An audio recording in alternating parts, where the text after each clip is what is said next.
Сабақтың тақырыбы ағаш сумен өседі. Сабақтың мақсаты тыңдаған материалдың мазмұнын түсінемін, сөздік қорды толықтырамын.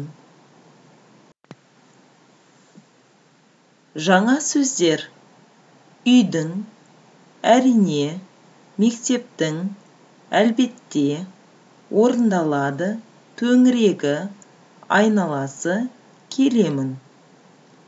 Жаңа сөздермен сөз тіркесін құра.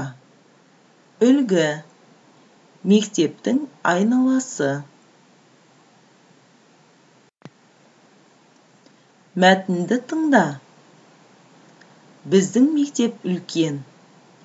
Мектебіміз 2 қабатты ғимарат. Мектеп айналасы тамаша.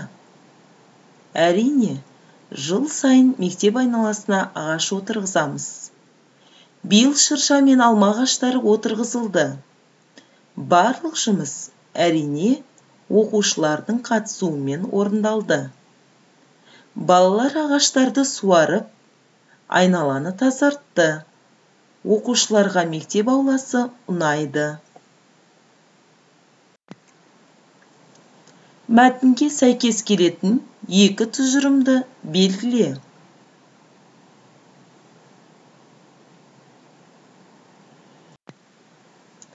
Жазылым тапсырмасы. Тірек сөздерді пайдаланып, тыңдаған мәтіннің мазмұнын әңгімелеп жаз.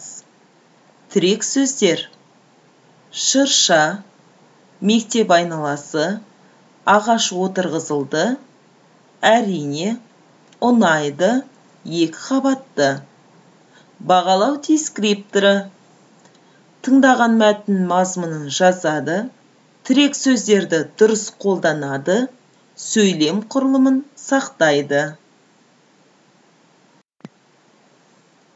Үйге тапсырма. Кел жаттайық. Бағдәулет Төлебаев. Жақсылықты қолдаймыз, табиғатты қорғаймыз, тал егеміз бақтарға, айналасын қоршаймыз.